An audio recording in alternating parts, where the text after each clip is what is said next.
नमस्कार. निसर्गकन्या कवयित्री बहिणाबाई. कवयित्री बहिणाबाई चौधरींच्या कवितांची वही वाचून आचार्य अत्रे म्हणाले होते, शेतात सापडलेला मोहरांचा हंडा. कुणी म्हणालं अपूर्व चमत्कार. जडावांचा 3 पदरी हार. तर कुणी त्यांना आदरपूर्वक विशेषणं बहाल करावी. भूमिकन्या, खानदेशकन्या, निसर्गकन्या.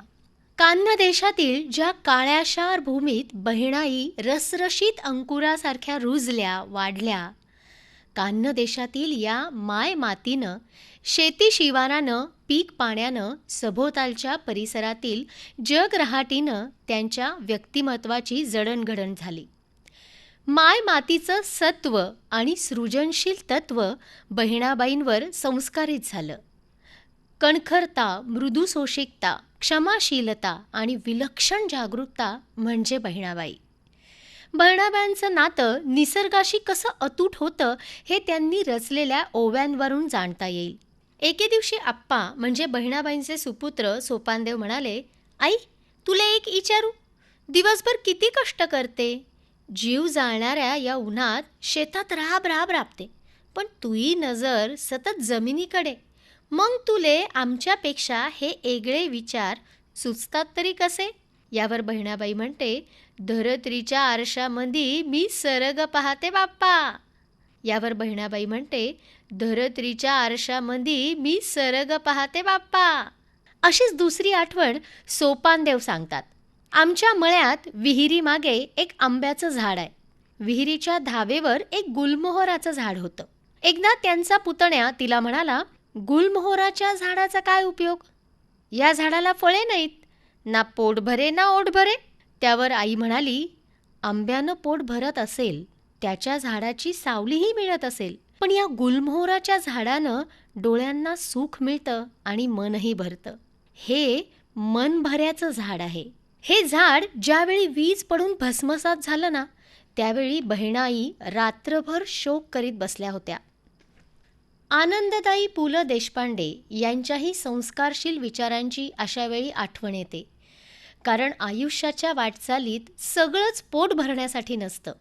काही मनाला आनंद देणारं, वेगळी अनुभूती देणारंही असतं. कोणत्याही माय माऊलीचा पदर संस्कृतीला समृद्धता देणारा असतो. काही माय माऊली निसर्गाच्या निरीक्षणातून आणि आपल्या वाट्याला आलेल्या जीवनातील अनुभवातून असं काही विश्व साकारतात की त्यातून संस्कृतीची एक प्रगल्भ वाट निर्माण होते. इथे लौकिक अर्थानं 4 भिंतींच्या आत प्राप्त होणाऱ्या शिक्षणाची अट शिल्लकच राहत नाही. भल्या भल्या पदव्या घेऊन ज्यांना एवढं साधं, तरल आणि संवेदनशील भावविश्व मांडता आलं नाही, ते भावविश्व निसर्गकन्या बहिणाई संवेदनशील मनानं चित्रदर्शी भाषाशैलीत अगदी सहजतेने साकारतात. येहे रीत दोन मोठा, दोन्ही मधी पाणी एक. येहे रीत दोन मोठा, दोन्ही मधी पाणी एक. मोठं हाकलतो एक, जीव पोसतो कितीक. बहिणाईंच्या या साध्या सरळ ओळी जगण्याला भान देऊन जातात. विहिरीच्या मोटेचं गाणं, पाणी उचलताना मोटेच्या चाकाचा सभोवतालच्या वातावरणात घुमणारा आवाज, मोटेचा नाडा, कणा, या गोष्टी आजच्या पिढीला कशा उमजणार? जिथं मोटेचं चित्रही धड रेखाटता येणार नाही, तिथं तिचं भावविश्व चुलीवरच्या भाकरीपासून पाखराच्या घरोट्यापर्यंत, ऊन वाऱ्यापासून पानांच्या टाळ्यांपर्यंत, कडू निंबोणीपासून गोड बोलीपर्यंत मनात रुंजी घालतंय. बहिणाई शेतात राबल्या होत्या. शेती, जमीन, शेतकऱ्यांची सुखदुःख, त्यातले चढ उतार, झाडं, प्राणी, निसर्ग या साऱ्यांबद्दल त्यांच्या मनात विलक्षण आत्मीयता होती. पर्यावरण जिव्हाळा त्यांच्या काव्यातून दिसून येतो. त्यांना दिसणारा देवही निसर्गातच दिसतो. तू ह्या पायांची चाहूल लागे पानापानामधी, देवा तुह्य येणं जाणं वारा सांगे कानामधी. मायासाठी पांडुरंगा तुह्य गीता भागवत, पावसात समावत मातीमधी उगवत. बहिणाबाईंच्या काव्यसंभाराचं 7 प्रकारे वर्गीकरण करता येतं. निसर्ग, सामाजिक, आध्यात्मिक, वर्णनात्मक, जीवतत्वज्ञान, स्फुट ओव्या आणि म्हणी अशा सर्व मिळून 116 रचना उपलब्ध असून त्या बहिणाईंची गाणी या पुस्तकात समाविष्ट झाल्या आहेत.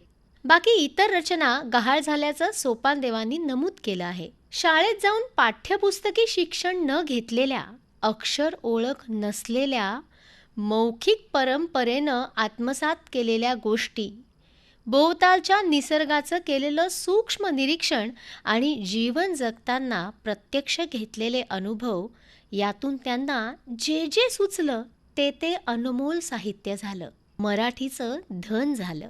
लेवा पाटीदार बोलीभाषेचं तेजस्वी वैभव वाचकांसमोर आलं. आपल्या कवितांमधून जगण्याचं तत्वज्ञान बहिणाईंनी सांगितलंय. दुसऱ्यासाठी कष्ट घेणं, झिजणं यासाठीच आपलं जगणं असतं हे बहिणाईंना भोवतीच्या निसर्गातील रूपस्वरूपात दिसतं. उभे शेतामधी पीक ऊन वारा खात खात, उभे शेतामधी पीक ऊन वारा खात खात, तरसती कवा जाऊ देवा भुकेल्या पोटात, तरसती कवा जाऊ देवा भुकेल्या पोटात. ऊन वारा पाऊस खात शेतात पिकं उभी असतात. कशासाठी? तर भुकेल्यांच्या पोटात आम्हाला लवकर जाऊ दे असा मनातल्या मनात ही पिकं देवांचा धावा करीत असतात. पाही सनी रे लोकांचे व्यवहार खोटे नाटे, पाही सनी रे लोकांचे व्यवहार खोटे नाटे, तवा बोरी बाबईच्या आले अंगावर काटे, तवा बोरी बाबईच्या आले अंगावर काटे. बोरी बाबळींच्या अंगावर माणसांच्या खोट्या व्यवहारांनी काटे आले आहेत. त्या आता राखणीसाठी शेतांच्या कुंपणावरच्या अणुकुचीदार काट्या झाल्या आहेत हे बहिणाबाईंनी नमूद केलंय. बहिणाई खेड्यात वाढल्या, शेतात राबल्या. वतनदारी श्रीमंतीपासून ते गरिबीपर्यंतचा त्यांचा जीवन प्रवास त्यांना व्यवहार ज्ञान शिकवून गेला. खेड्यातल्या जीवनचक्राशी त्या एकरूप झाल्या. नाती सांभाळली. कुटुंब, माणसं, निसर्ग, शेतकऱ्यांबरोबरचं शेतातील अवजार, कोयपं, आऊत, पाभर, चाहूर, वखर, नांगर ही सुद्धा त्यांच्या चिंतनातून सुटली नाहीत. त्यांच्या शेतातल्या अनुभवावरून दररोजच्या जगण्यातील वास्तव आणि निसर्ग, शेती, पाणी, प्राणी, माणूस, देव यांच्यातील ताळमेळ कसा आहे, तो कसा असायला हवा याचं गणित त्या आपल्या भावविश्वानुसार, दृष्टीनुसार मांडतात. सरत्याला पेरतं करणं, तिफणीनं मातीशी करार करणं, पेरणीचा चौघडा वाजवीत बीज मातीच्या कुशीत टाकणं, पेरलेल्या बी बियाण्यांवर मायेची शाल पांघरणं, शेतातल्या या प्रक्रियेची ही जडणघडण त्यांच्या कवितेत दिसून येते. धरित्रीच्या कुशीमधी बी बियाणं निजली, वर पसरली माती जशी शाल पांघरली. बिय टरारे भुईत सर्व कोंब आले वरे, बिय टरारे भुईत सर्व कोंब आले वरे, गयरल शेत जस अंगावर ती शहारे, गयरल शेत जस अंगावर ती शहारे. बहिणाबाईंनी केलेली शेतीची वर्णनं जणू शेती प्रक्रियेची संपूर्ण माहितीच करून देत आहेत असं वाटतं. पेरणीनंतर आलेला पाऊस शेतकऱ्याला किती आनंद देऊन जातो. हा पाऊस बहिणाबाईंना देवाचा प्रसादच वाटतो. त्यानंतर उगवलेलं कोवळं पीक जणू त्यांची कविता बनतं. ऊन वाऱ्याशी खेयता एका एका कोंबातून, परगटले दोन पान जसे हात जोडीसन, टाया वाजविती पान दंग देवाच्या भजनी. ऊन वाऱ्याशी खेयता एका एका कोंबातून, परगट दोन पान जसे हात जोडीसन, टाया वाजविती पान दंग देवाच्या भजनी. बीजांकुरातून उगवलेली कोवळी दोन छोटीशी पानं बहिणाबाईंना दोन इवलेसे हात वाटतात. तर वर आल्यानंतर हलणारी पानं जणू टाळ्या वाजवून आनंद व्यक्त करतायत. देवाची प्रार्थनाच करतायत, देवाचं स्मरण करतायत. अशीच आबादी आबाद होऊ दे म्हणून मागणं मागतायत. या निर्मितीमागचं आणि निसर्ग नियमांचं गूढ त्यांना विचार करायला लावतं. शेतात बी पेरल्यापासून ते पीक व्यवस्थित हाती येईपर्यंत शेतकऱ्याचे कष्ट वाया जायला नकोत अशी काळजी त्यांना वाटते. आता लागे मार्गे सर आली कापणी कापणी, आज करे खाले वरे डाव्या डोळ्याची पापणी. आज डावा डोळा लवतोय, काही संकट येणार नाही ना? पीक कापणीच्या वेळी त्यांना असा विचार येऊन त्या हातातल्या विळ्याशी बोलतात. आता विळ्या रे बाबा, दाखव तुझी करामत. अशा प्रकारे त्या अवजारांशी बोलतात. कधी वाऱ्याशी बोलतात, बैलांशी बोलतात. असा सगळ्यांशी संवाद साधून एक एक काम हातावेगळं करतात. मातीवर बहिणाईंचं जीवापाड प्रेम आहे. धरित्रीबद्दल त्यांना अत्यंत आदर आहे. धरित्रीच आपली खरी माय आहे, परंपरेनं मिळालेलं देणं आहे असं त्यांना अंतःकरणापासून वाटत असे. रानावनात जीव रमणाऱ्या या कवयित्रीच्या नजरेतून सुगरणीचं घरटं कसं सुटेल? पिलं निजली खोप्यात जसा झुलता बंगला, तिचा पिलामधी जीव जीव झाडाले टांगला. शेतीची कामे करता करता बहिणाईंच्या डोळ्यापुढे माहेरची वाट दिसू लागते. माहेरची वाट सर्व स्त्रियांच्या माहेरच्या वाटेप्रमाणे मखमलीची आहे, पण वेगळापणा पुढेच आहे. त्या वाटेवर लौकी ही छोटी नदी आहे. वाटेवर पानांचे मळे आहेत, रेल्वेचं फाटक आहे, बाभळीचं बन आहे. पायाखालची माती तर पिवळी पिवळी अशी चिक्कण माती आहे. माया माहेराच्या वाटे लौकी लागली लागली, वाट चारे वाट सरा तुही तहान भागली. बहिणाईंना माहेराहून आपली कर्मभूमी, आपली काळी आई धरित्री अधिक प्रिय आहे. बहिणाईंची धरित्रीला दंडवत ही कविता तर धरित्रीचं जणू स्तोत्रच आहे. अशी धरित्रीची माया अरे तिले नाही सीमा, अशी धरित्रीची माया अरे तिले नाही सीमा, दुनियाचे सर्वे पोट तिच्यामध्ये झाले जमा. अशा या धरित्रीला दंडवत घालणं हे त्यांच्या रक्तातच आहे.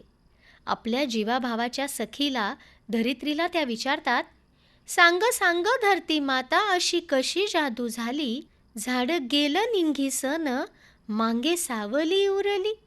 13व्या वर्षी लग्न, तरुणपणीच तिशीत आलेलं वैधव्य आणि या अल्पशा आयुष्यात आलेली नैसर्गिक संकट यांना समजून घेत त्यांनी याकडे सकारात्मक दृष्टीनं पाहत त्यांना सामोऱ्या गेल्या. शेताशिवारातील झाडांशी, वृक्षवल्लेरींशी बहिणाईंची फार मैत्री होती. आवडणाऱ्या झाडांना तिनं नावं ठेवली होती. गुलमोहराला फुलाजी महाराज, खिरणीला दुपती, निंबाला निंबाजी बोवा, केळीच्या घडाला लेकरं कडेवर घेऊन उभी, कशी माझी लेकुरवाळी रंभा. या प्रकारे निसर्गातील हा तिचा मोठा कबिला होता. किती रंगविशी रंग, रंग भरले डोयात, किती रंगविशी रंग, रंग भरले डोयात, मायासाठी शिरी रंग, रंग खेये आभायात, मायासाठी शिरी रंग, रंग खेये आभायात. निसर्ग आणि माणूस त्यांचे जिव्हाळ्याचे विषय. देवाला किंवा दैवाला दोष न देता आयुष्याचा अर्थ शोधण्याची त्यांची धडपड होती. बहिणाईंनी 3 डिसेंबर 1951 रोजी या धरित्रीचा निरोप घेतला. त्यांच्या इच्छेनुसार त्यांच्यावर अंतिम संस्कार त्यांच्याच शेतात म्हणजेच जाममळ्यात करण्यात आला. तात्पर्य, बहिणाईंची कविता जीवन मूल्यांसह आणि निसर्गाला संवेदनांसह स्पर्श करणारी श्रेष्ठ आणि दर्जेदार रचना आहे. आणि म्हणूनच या गुणसंपदेचा विचार करता अभिमानाने सांगावंसं वाटतं की ही कविता एका निसर्गकन्येची, भूमिकन्येची मौलिक कविता आहे. मराठी भाषा, साहित्य, संस्कृती संवर्धनासंदर्भात महत्त्वपूर्ण भूमिका बजावणाऱ्या आदरणीय कवयित्री बहिणाबाई चौधरी यांना कृतज्ञतापूर्वक वंदन. जीव देवान धाडला. नमस्कार. निसर्गकन्या कवयित्री बहिणाबाई. कवयित्री बहिणाबाई चौधरींच्या कवितांची वही वाचून आचार्य अत्रे म्हणाले होते शेतात सापडलेला मोहरांचा हंडा.